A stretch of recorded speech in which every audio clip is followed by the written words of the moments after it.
Hi guys, welcome back to our channel How to Guide. In today's video, I'm going to show you how to log into your Spectrum TV account.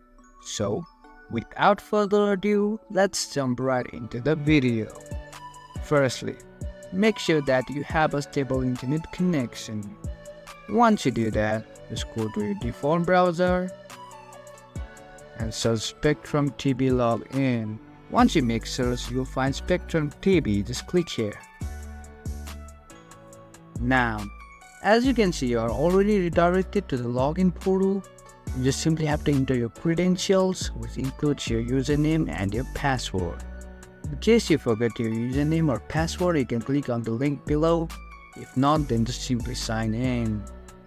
That's it for today, guys. If you find this video helpful, then don't forget to give thumbs up. Comments and feedbacks will be appreciated. Subscribe to our channel and don't forget to hit the bell icon so that I can come up with new videos like this. Until then, have a great time.